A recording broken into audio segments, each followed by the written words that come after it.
The weight of an object is the force of gravity exerted by the planet on the object.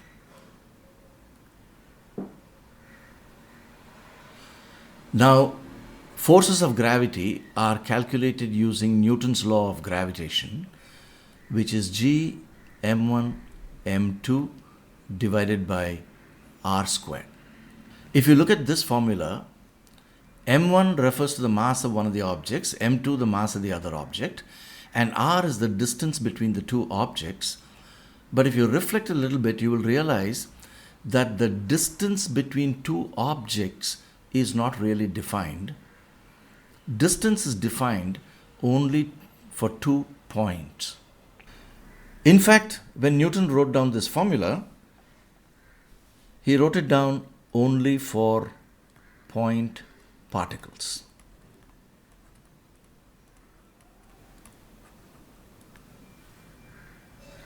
Suppose we have two extended objects. For instance, two asteroids of irregular shape, and we wish to find the force of gravitational attraction that asteroid A exerts on asteroid B. Well, you will start by writing the universal constant. Universal means it doesn't depend on the material of which the bodies are made. It's the same constant whether the bodies are made of wood or sand or rock or copper. It doesn't matter. It's the same constant. G multiplied by mass of asteroid A multiplied by mass of asteroid B divided by r squared. The moment you write down r squared, you realize you're in trouble because there are an infinite number of different distances between the two asteroids.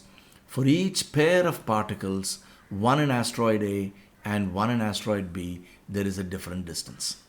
On the other hand, for point particles, there is absolutely no ambiguity. There is only one distance between the 2 points, and in fact, Newton wrote down this law for 2-point particles. Not only is there no ambiguity in the distance between the 2-point particles, there is no ambiguity in the direction of the force on particle B. It is towards particle A, and on particle A, the force is towards particle B. There is a single line joining the two. So when you come to these extended objects, you will realize that this law is not directly applicable. I know what you're thinking. You're thinking, use the center of mass of this planet, use the center of mass of that planet, and take the distance between the two. And what is the justification for that? There really is no justification, except you've been told many times that center of mass is where the mass acts. And I would like to tell you that that idea, that center of mass is where the mass acts, is not correct in many, many problems.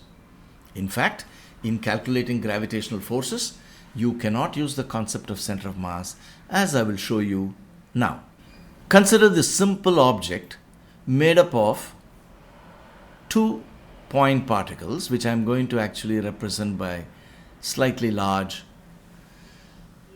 dots, which you can see clearly. So we have 2 point particles, each of mass m, connected by a massless rod. Remember, the rod has no mass. So this is our object A.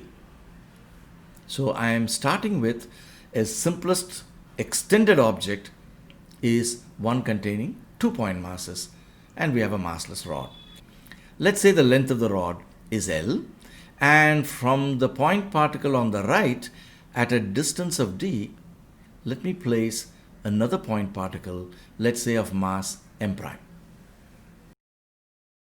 We know that Newton's law of gravity holds for point particles, so let us ask the question, what is the force of gravity exerted by this entire object A on the point mass m prime? Due to the point mass on the left, it is G m prime. So this point mass on the left will exert an attractive force towards itself of gmm prime divided by the square of the distance, which is L plus d the whole square. Remember, d is this distance between the right side point particle and m prime. What about the right side point particle? This m, what force does it exert on m prime? Force that it will exert is g m prime divided by square of the distance, and this force is going to be larger because m is closer to m prime, but it's also going to point in the same direction. And we know that when two forces point in the same direction, we can simply add the magnitudes to get the magnitude of the resultant force acting on m prime, which is going to be towards the left. So this is the correct way to find a force of gravity between an extended object and a point mass. What we need to do is we have to divide up the extended object into separate point masses, find the force due to each point mass, and then vectorially add them. Supposing instead I decided to, let us say, think of this object A as a single object whose mass is, let's say, located at the center of mass, what would I do? I would say that this two-point particle object, I can treat it as a single point mass of mass 2m located at a distance of L by 2 from each of them. Now the gravitational force that I would calculate would be g 2m m prime divided by square of the distance, which is L by 2 plus d, L by 2 plus d the whole square. Do I get the correct answer? It's very easy for you to verify that these two are not the same. If you have trouble with the algebra, you can simply substitute numbers and check it out that this will not work out. So even in a simple extended object like a two-point particle object, the center of mass concept fails. So in the case of gravitational forces, you cannot use the center of mass. So let's get back to our asteroids. So we have asteroid A here, and I'm redrawing them, so obviously they're not going to look exactly like the ones I'd drawn before. Doesn't matter. So if I wish to now find the force of gravity between the two, I would have to, in fact, start by picking one point on asteroid B, and I will now find the gravitational force exerted by this point particle in asteroid A. How will I do that? It will lie along the line joining these two, and that force will in fact lie in this direction, will point in that direction. Similarly, the force on this same particle due to another particle is going to point towards it, and due to this particle towards that, and due to this particle towards that, and so on until I exhaust all the particles in asteroid A. Let's say asteroid A contains 10 power 28 particles. I will get 10 power 28 vectors, and I'll have to find the vector sum of all these and the resulting vector. Let me draw it like so. The resulting vector, which may point in some direction like that, that is the net force exerted by asteroid A on this one single particle. Now repeat it for each particle of asteroid B. Find the resulting force on each of these particles due to asteroid A, and then take the vector sum of all those forces. You will finally get the force of asteroid A on asteroid B. This is how we need to apply Newton's law G m1 m2 by r square. Remember again, I can use this formula only for point particles. what are we going to do when we come to finding the weight of an object? What we need to do is, on each particle of the box, I need to find the force of gravity due to each point in the earth. And then I have to take the vector sum of all the forces. I will then get the force of attraction due to the earth on this one single point particle of the box. Then move to the next particle, repeat it, and so on and so forth until I get the net vector force exerted by the entire earth on the box. Sounds like a horrendous job, but it turns out that we have a fantastic theorem by Mr. Gauss, and what Mr. Gauss showed us is that for perfectly spherical objects, I do not need to do that. What Mr. Gauss showed us is that if we have a perfectly spherical object and a point particle outside it, I can in fact, despite everything I have told you so far, I can in fact treat this entire mass of the planet as being concentrated at the center of mass. In fact, I can take the force to be pointing towards the center of the sphere, and I can simply write G, mass of the earth, mass of the point particle m, divided by the distance from the center of mass squared. Now you might be thinking, hold on, you spent all this time telling us I can't do that, and now you're telling me you can do that? Answer, yes, I can do that, but only for spherical objects.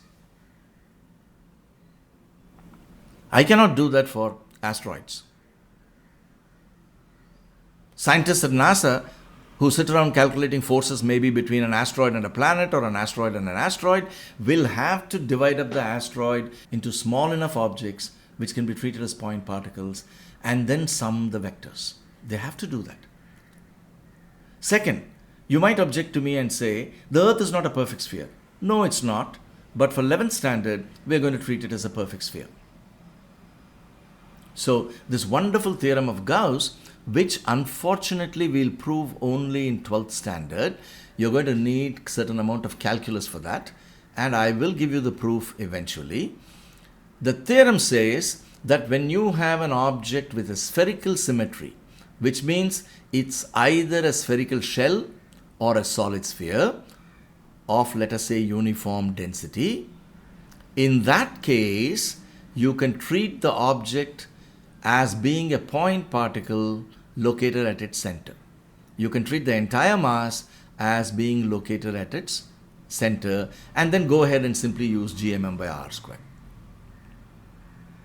So let us apply this theorem to the earth and the box. But hold on, the box is not a point object. Well, hold on. The box is not drawn to scale. The way I have drawn it, the box is the size of India. Almost, So if you drew it to a scale, the box would be a point particle. In other words, compared to the radius of the earth, the dimensions of a typical object are completely negligible, and whether it's a box or even a building, it's a point particle compared to the earth. So we can just treat it as a point particle. So let's go ahead now and calculate the force of gravity between this point particle and the earth. I have redrawn this. Obviously, once again, the box is not drawn to scale. It doesn't matter. Now I've explained to you that I can treat the box as a point particle. Let's say the box is located at a height of h above the surface of the earth. So the force of gravity on the box is G, mass of the earth times mass of the box, divided by its distance from the center of the earth, which is the radius of the earth plus the height h, the whole square. The radius of the earth is approximately 6,400 kilometers. A typical object, even if it is on the 10th floor of a building, is going to be only 100 or 200 meters above the ground, which is completely negligible compared to the radius of the earth. Even if I were to shoot a bullet straight up, and let's say the bullet even goes up to a height of 1 kilometer, even 1 kilometer is negligible compared to 6,400 kilometers. So to an excellent approximation, I can put h is equal to 0 as long as we are dealing with terrestrial problems. Obviously, if the box were near a satellite, let's say, at a great height, then I cannot ignore h. So for terrestrial problems, the force of gravity, which is the weight of the object, becomes g, mass of the earth, divided by radius of the earth squared, this whole thing multiplied by the mass of the object. This is a wonderful formula. Now take a good look at it. So this number is common for all objects. So let us calculate this and put it in our pockets. G, Newton's universal constant, is approximately 6 into 10 power minus 11. I'm going to do a very approximate calculation now. Multiplied by mass of the earth, that is 6 point something times 10 power 24. I'm doing a very quick back of the envelope calculation. Divided by radius of the earth, which is 6.4 times 10 power 3 kilometers, that becomes 6.4 times 10 power 6 meters, the whole square. That is this number in the brackets. So once again, to continue doing a very rough calculation, 6 times 6 will cancel with 6.4 squared. 10 power minus 11 multiplied by 10 power 24 gives me 10 power 13. In the denominator, I have 10 power 12. So this becomes approximately 10. And I assure you, had I done the calculation carefully, this number would have turned out to be closer to 9.8 meters per second squared. That will be the units. Once I substitute the units in the SI system, that is mass in kilograms and radius in meters. Let's give this number a name, G. If I were calculating G on a different planet, I would have to use the same Newton's universal constant, mass of that planet divided by radius of that planet squared. I would get a different number. For instance, for the moon, I would get a number roughly 1/6 of 9.8. So the weight is written as mg, where g stands for this number. So now we have a powerful formula. G is equal to gme by re squared. In fact, for any other planet, g on that planet is going to be capital G, mass of that planet, divided by radius of that planet squared. Of course, all of this applies assuming the planet is spherical. And one last thing, supposing I were to release this box near the surface of the earth, and if no other forces acted on it, then the only force acting on it would be the weight or the force with which the earth pulls it, which is mg. I would have to equate it to mass times acceleration. Mass cancels. I get the acceleration due to gravity is 9.8 meters per second squared, independent of the mass of the object. Which, if you think about it, is quite amazing, which means from a certain height, let's say from the top of Burj Khalifa, don't try this experiment, if you were to drop me and the school bus at the same time, we would both accelerate with the same acceleration, and since we both started with the same velocity 0, we would arrive painfully on the surface of the earth at the same time. Thank you.